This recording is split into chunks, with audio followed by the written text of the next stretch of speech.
Olá, degustar a vida, degustar ou devorar?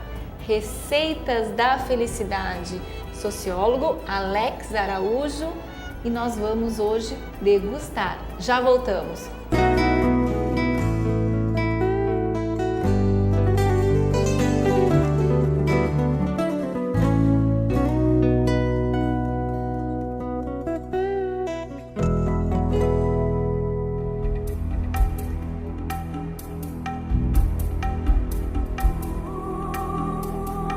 Degustar ou devorar? As pessoas têm mais degustado ou mais devorado? Professor Alex Araújo, sociólogo, obrigada pela presença. Olá. Queremos descobrir isso. Quais as receitas da felicidade? Olha, receita, eu não, como sociólogo, né, não daria nenhuma receita, né?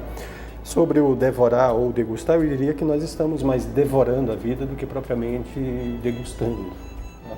E aí uma diferença bem simples, né? O degustar tem a ver com aquilo que a gente saboreia, tem a ver com aquela experiência que é vivida, tá? Uma experiência que chama mais para um momento afetivo, para um momento alegre, como algo que marca, como algo que deixa um registro, como algo que nos possibilita uma espécie de amadurecimento diante da própria vida e diante dos outros, tá? Que é totalmente diferente do devorar. O devorar tem a ver com uma experiência mais violenta, mais rápida, tá? Aquela coisa mesmo de você rasgar, de você arrancar a força, tá? Ansiedade, uma angústia, isso. Né? A própria palavra, devorar. Isso. Agressivo? Não, isso. Não é algo que você vive a experiência, né, como algo do sentir aquela experiência e no que aquilo pode te possibilitar. Não, você quer simplesmente passar por aquilo da maneira mais voraz possível, da maneira mais violenta possível e acabar o mais rápido possível, tá? Numa espécie de eu preciso encher e pronto. Tá? Então esse é o devorar, que é muito próximo daquilo que a gente vive em termos das nossas experiências cotidianas, diárias. A gente está num ritmo muito frenético, muito violento, no qual a gente, primeiro, não percebe, tá? Porque a coisa é tão frenética que não nos dá tempo para o parar, para o pensar, para o sentir. Então a gente passa. Tá? E esse passar vai numa violência e numa rapidez extremamente grande. Basta pensar numa frase que nós usamos muito, né, que é o de aproveitar a vida. Quando chega com essa frase do aproveitar a vida, tem muito a ver com o tal do happy hour, né, do final de semana, né? E o que é o happy hour? Né? Seria aquela hora feliz, aquele momento de descontração que a gente coloca lá no final do dia. Ou seja, passamos o dia inteiro para chegar no finalzinho dele e poder aproveitar alguma coisa. Incoerente, não é? Totalmente. Porque tudo que eu fiz ao dia é ruim? Exato. Na concepção, se happy, isso, né? exato. É naquele momento feliz. Ou o final de semana, ou a tal da segunda. O que eu vejo das pessoas reclamarem da segunda. Muito bem, obrigada, ela está aí, porque depois dela vem a terça e vem a quarta, mais a segunda. Isso. Então a gente espera o final de semana para dizer, agora eu vou aproveitar a vida. A gente espera as férias para dizer, eu vou aproveitar a vida. A gente espera a aposentadoria para dizer, agora sim eu vou viver. Como se tudo o resto não tivesse sido vida. Ou não foi uma vida que valeu a pena ser vivida. E aí a questão está exatamente aonde? Nisso, a gente não desfruta essa vida, a gente não degusta essa vida, a gente não experimenta, a gente passa por ela, mais numa de cumprir tarefas, de viver tarefas, tá, do que propriamente de experimentar. Isso vem de uma robotização das pessoas? De onde que está vindo isso? De quantos anos atrás? De quantos momentos, se a gente questionar a história? Sim. Se a gente for contextualizar isso, nossa sociedade especificamente, para o nosso momento especificamente, sim, isso tem a ver com a formação do modelo de sociedade que a gente vive, né? E a gente chama de... Digamos ocidental ou independente? A nossa experiência, que hoje seria global, né, com a tal da globalização, seria a experiência do mercado e o aumento dessa sociedade de mercado. Que, para nós, tá, tem aí 200 anos, 250 anos no máximo, que tem a ver aí, né, com o processo de industrialização, com o processo, e aí que veio junto o processo isso de urbanização, né, que levou a uma produção de mercadorias para essa vida urbana e as exigências que essa vida urbana cobra de cada um de nós. E aí tem a ver com uma série de outras experiências nossas, só para citar algum exemplo. E uma das principais, o nosso afastamento da natureza, tá? O nosso afastamento de uma experiência que tinha a ver mais com o qualitativo e entramos numa experiência que é totalmente voltada em termos do quantitativo. Basta ver que nós marcamos a hora através de número, basta ver que todas as nossas relações têm a ver com o dinheiro, que é uma relação quantitativa. Tá? E aí o perigo que isso tudo representa. Quando a gente fala do dinheiro, qual é o grande perigo que o dinheiro traz para as relações? É que ele tira das relações qualquer um outro valor que não o monetário. Vou dar um exemplo bem simples. Tá? Se você pega lá, numa experiência mais antiga, quando as pessoas simplesmente trocavam objetos ou trocavam favores ou num trabalho de voluntariado, você obrigatoriamente você cria um vínculo moral com o outro, no qual, a partir daquele momento, o outro tem uma responsabilidade sobre você moral. De devolver o favor, né, de devolver, né, algum trabalho voluntário que você fez para ela. Com o dinheiro, não. Isso simplesmente acaba. Eu te pago, você faz o que eu preciso que você faça para mim, a nossa relação acabou ali. Não tem nenhum vínculo moral que prolongue essa... As relações trabalhistas são bem por aí. Sim, totalmente por aí. Tá, é aquela coisa eu te pago, tu me faz, eu te presto esse serviço. E acabou. Mas eu acho que não é bem Isso esvazia. Veja como as nossas relações elas vão se esvaziando. Ou seja, elas vão perdendo em qualidade exatamente nesse sentido. Elas vão perdendo em seu aspecto qualitativo e somando apenas em seu aspecto quantitativo. E aí as nossas relações elas vão empobrecendo exatamente nesse sentido, tá?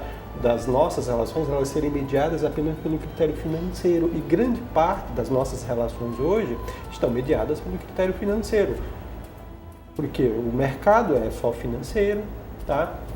E aí como nossa vida é totalmente vivida no mercado em termos de produtos, em termos de serviços, o esvaziamento que vai acontecendo, claro. E aí, por trás disso, vem a gente ou aparece todo um discurso dizendo que a gente precisa viver a vida, experimentar a vida, gozar a vida, vida de qualidade, etc, etc. Ou seja, uma série de receitas. Mas aí vem o problema. Todas essas receitas requerem de mim ou exigem de mim uma compra, um consumo de algo, né? E muitas vezes esse consumo de algo que está ali sendo me oferecido, mas eu não tenho dinheiro para vivenciar isso, experimentar isso, degustar isso. E aí vem o revés disso aí, que é a frustração, a desilusão. O sujeito diz, poxa vida, né?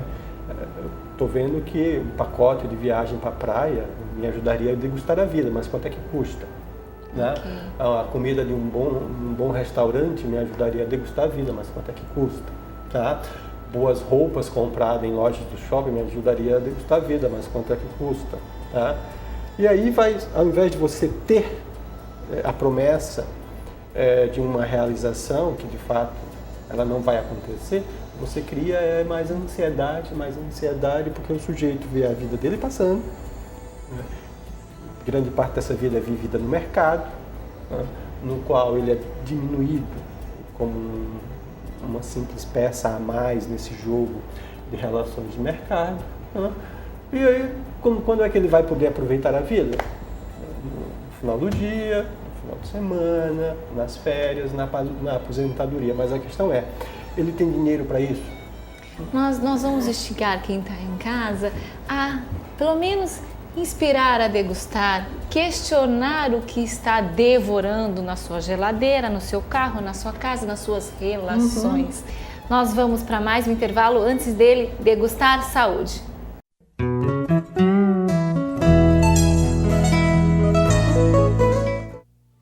Degustando a Vida com a Neilane Dutra, cirurgiã plástica. E Neilane, existem muitos tratamentos de rejuvenescimento facial. O que a cirurgia pode fazer? Na verdade, como você mesmo disse na pergunta, existem vários tratamentos, cirúrgicos e não cirúrgicos. Vamos enfocar aqui a questão cirúrgica do rejuvenescimento.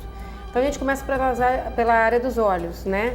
O que a gente busca de harmonia na região dos olhos?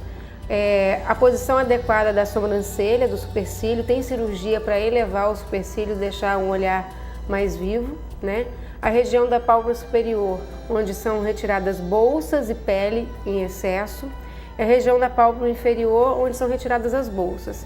Só isso abre o olhar. Eu costumo dizer que o paciente fica com o olhar assim vivo, com o olhar vibrante. Antes da cirurgia parece que o paciente está cansado o tempo todo, exaurido. Então a cirurgia plástica ocular, ela deixa esse paciente com o olhar assim, descansado o tempo todo. Parece que voltou de férias e chegou. Parece que ele está degustando a vida. Exatamente. E aí tem a plástica facial propriamente dita, né? Onde todos os tecidos da face serão repostos. Anos atrás, eles recomendavam que puxasse todo o tecido para trás. E a gente hoje, a técnica moderna de lifting facial, ela prevê reposicionamento de tecido, não é tanto a quantidade de pele que se tira. Então, existe uma elevação, né, e assim, para a região superior e posterior da face.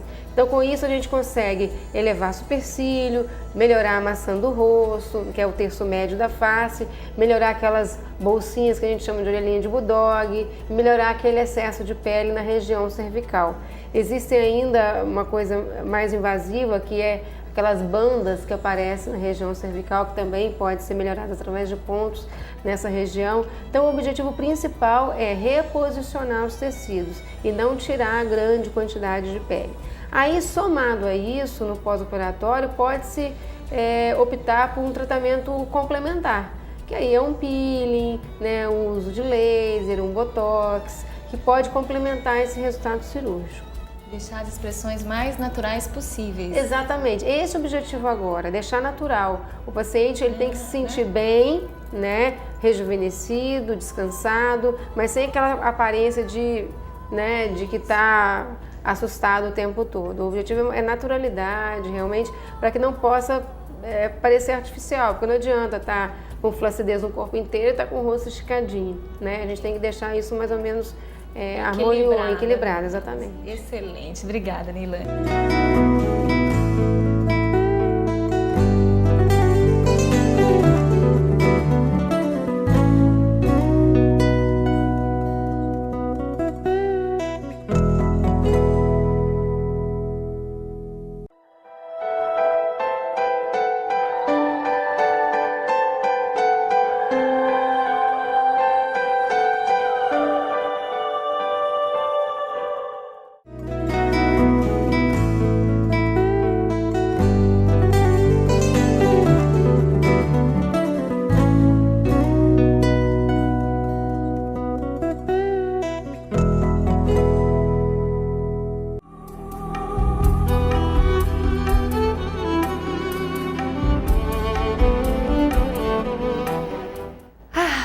Degustar ou devorar, já devoramos, agora queremos degustar. Já vimos quanto sofrimento existe e eu sei que talvez não exista essa receita da felicidade, ou se existe ainda não descobrimos, mas eu quero viver melhor, professor. O que fazer? Olha, para nós sociólogos, né, dizer, olha, não existe uma receita, tá? Ok. Não uma receita, mas uma indicação. Primeira coisa, você tem que ter coragem. Então vamos lá, quem está em casa, coragem. Isso. O que é coragem? Ai. É encarar a vida com toda a sua força, encarar a vida de frente sem medo do que vem. Ou seja, traduzindo numa frase bem simples, tá? A coragem não é para os fracos, a coragem não é para os covardes, a coragem é para quem tem coragem de encarar a vida de frente. Ok. Então, vamos encarar. Por quê? Porque não existe uma receita da felicidade. Digamos, eu vivo a minha vida de um jeito E esse meu modo de vida me possibilita muitas experiências boas. Mas são experiências boas para mim. Não significa que o outro vá perceber a coisa da mesma forma. Uma laranja na minha boca não tem o mesmo sabor que uma laranja na tua boca. São sabores diferentes. Tá? Talvez um filme que me inspirou, tá, num certo momento, para você cause tédio. Então, essa diferença, saber entender que as nossas experiências são diferentes, é fundamental. Daí, não existe uma receita para a felicidade. Eu tenho que inventar uma receita para mim. E a palavra, um tem a sua receita. E a palavra invenção aqui é fundamental. Eu tenho que inventar. Não adianta eu querer comprar, não adianta eu querer ir numa banca de jornal, de revista e pegar lá um livrinho de autoajuda, ir numa livraria, tá? E pegar um livrinho. Não. Tá? Eu tenho que inventar uma receita. E essa receita, infelizmente, ela não está à venda. Sim, o mundo está cheio de produtos, está cheio de mercadorias. Por quê? Porque é mais fácil quando alguém chega para a gente e diz, faz isso ou faz aquilo.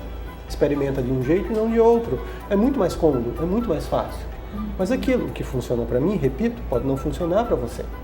Nem tá? é mesmo para o filho que o pai insiste, ou o patrão, ou o chefe, entre várias relações. E como a gente falou há pouco, as experiências de prazer, elas são muito poucas quando comparadas às experiências de dor. Né? E às vezes a gente precisa de uma volta imensa, né, para viver 5 minutinhos de prazer. Basta a gente pensar, o quanto que a gente trabalha, né, uma semana de trabalho para um dia de descanso, um ano de trabalho para um mês de férias, tá? Ou seja, é muita dor em comparação à quantidade de prazer que a gente vive. E aí a questão, se eu tenho tão poucos momentos prazerosos para viver, por que eu vou gastar isso de maneira, à toa ou mal selecionada? Que aí é o problema.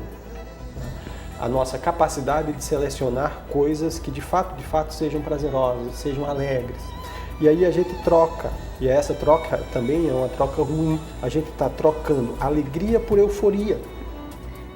Muito diferente, né? Sim. Até uma euforia descomedida, inconsequente. Então a gente acha que beber é beber tudo de uma vez. A gente acha que para ir para uma festa tem que viver a noite inteira a festa e chegar de ressaca no outro dia. Comer é comer devorar, todo o isso, tá? É devorar todo o churrasco como se aquilo fosse o último da vida, tá? Então a gente está trocando a alegria por euforia. E o que seria a alegria? Seria aquilo que marca, aquilo que deixa uma presença, aquilo que deixa um registro na nossa vida, tá? Aquele momento que a gente não esquece. Tá? Aquele primeiro encontro, tá? Aquela viagem que, poxa vida, foi diferente, tá? Aquela conversa, tá? E aí aqui eu me lembro de algo, tá? Que é extremamente antigo, tá? Que não em sociologia, mas em filosofia, tá? Vem de uma corrente filosófica chamada os estoicos, no qual eles falavam do hedonismo, da frugalidade. Opa, eu acho que era essa a pergunta. Isso, o que é degustar a vida para você? Isso, é a capacidade de selecionar prazeres que podem ser repetidos sempre que eu precisar repetir, ou sempre que eu quiser repetir esses prazeres. Ou seja, e quais são os prazeres que eu posso repetir sempre? São os mais simples. Porque se eu preciso de um investimento enorme, tá? Se eu preciso fazer um crediário, se eu preciso pegar emprestado no banco para viver um momento de prazer, esse momento não vai ser simples. Acho que na balança vai ser mais sofrimento do que vai prazer. Ser mais sofrimento. Temos que pesar e equilibrar. Exatamente, tá? E é esse equilíbrio que nos falta. Então, e aí, da onde é que vem o sofrimento? Exatamente dessa ansiedade, de dizer, eu vou ter que viver todos os prazeres, isso dá prazer, isso não dá. E aí a gente não seleciona. Por quê? Porque a gente está mais indo por aquilo que nos estimula naquele momento, tá? É aquela compra, né? Aquele produto, é aquela experiência que a gente vê na TV, que a gente vê no cartaz, etc. Tá? Que diz pra gente, se você quer ser feliz, você precisa desse celular, se você quer ser feliz, você precisa dessa calça jeans, se você quer ser feliz, você precisa ir nessa academia, você daquele precisa... corpo. Isso, naquele corpo. Viver naquele lugar. Exato. E aí a gente passa mais tempo negando aquilo que temos ou aquilo que somos do que propriamente vivendo e experimentando aquilo que temos e aquilo que somos. E aí vem o sofrimento. Como pessoa, como professor, como Alex Araújo, você acha que degustar a vida é essa sua busca? Olha, se eu disser que é a minha busca, mas eu digo, não é a busca de todo mundo. Mas hoje é a sua e eu quero que ela inspire quem está em casa a essa coragem que você não disse, essa inventar a sua felicidade e esse simples, mas que tem tanto algo dentro. Eu vou só um exemplo bem rápido. Né? Um dia desse eu convidei um colega para tomarmos uma cerveja. Tá? E aí esse colega disse, não, mas eu não tomo qualquer cerveja, eu só tomo uma cerveja tal, que vem de um tal país, tá? Que tem um sabor tal. Eu fiquei pensando, poxa vida, como essa pessoa deve sofrer? Porque para viver um simples momento de sentar numa mesa e partilhar uma conversa tomando uma cerveja, precisa de toda essa volta, de todo esse requinte, de toda essa cobrança. Complexidade. Isso. Veja, para um momento de prazer, você faz um investimento enorme que mais te causa dor, te causa, sei lá, ansiedade. Tá? Então, esse hedonismo, ou seja, esse prazer simples, ele é mais fácil, ele pode ser repetido várias vezes, tá? A vida, nesse sentido, vai sendo menos dolorosa. Não que a dor desapareça, ela nunca desaparece. Ela está sempre aí. Por isso que a gente precisa da coragem para abraçar isso, para viver isso, tá? Para entender isso. Ou seja, a vida, como diriam os gregos antigos, ela é uma tragédia. E por que ela é uma tragédia? Porque ela é feliz e ela é triste. Ela é alegre e ela é triste ao mesmo tempo. Né? Eu vou viver momentos alegres, mesmo que eu não queira, esses momentos alegres virão. Né? Um presente que eu ganho, uma visita que eu gostaria de ter, que finalmente apareceu, um filho que foi tanto desejado, tá? Ou seja, um momento alegre ele virá, mesmo que eu não queira. E um momento triste também, ele virá, mesmo que eu não queira. Ou seja, o que eu tenho que fazer? Me preparar para os dois. Quando eu for viver a minha alegria, que eu vivo em toda a plenitude esse momento alegre, que eu não abra mão dele por nada. E quando a tristeza chegar, que eu abrace essa tristeza, porque essa tristeza me fará mais forte. Porque, como diria um filósofo muito querido, né, o Nietzsche, aquilo que não me mata me fortalece. Tanto é que o Nietzsche, é interessante isso, ele dizia que a melhor coisa que a gente pode desejar para alguém é desejar que ela sofra. Por quê? Porque nesse sofrimento ela amadurece, tá? Ela sai mais forte, tá? E quanto maior o sofrimento, mais forte saímos. Logo, os sofrimentos cotidianos eles se tornam mesquinhos, pequenos. Tá? Por quê? Porque eu digo, poxa vida, se eu fui capaz de passar por aquilo que me machucou tanto, que foi tão dolorido para mim, e eu sobrevivi àquilo, essas mesquinharias da vida não é o que vai me barrar agora. Ou seja, isso nos torna mais fortes. Então aquilo que não nos mata, nos fortalece. Que estejamos bem fortes para enfrentar tudo. Sim, eu preciso te agradecer que nós degustamos ao invés de devorar, apesar de que foi um curto tempo. Eu quero que quem esteja em casa seja inspirado. Inspire que esse simples pode ser bem apreciado. E quando vier felicidade, como você disse, que ela é inevitável, que a gente aproveite. E se a tristeza vier, que também aceitemos, podemos aceitar e encarar. Só uma última mensagenzinha, né? Troquem os livros de autoajuda por livros de filosofia. Ok! Obrigada pela dica, professor. Degustar a Vida agradece a presença de vocês. Eu espero vocês na nossa próxima semana. Muito obrigada.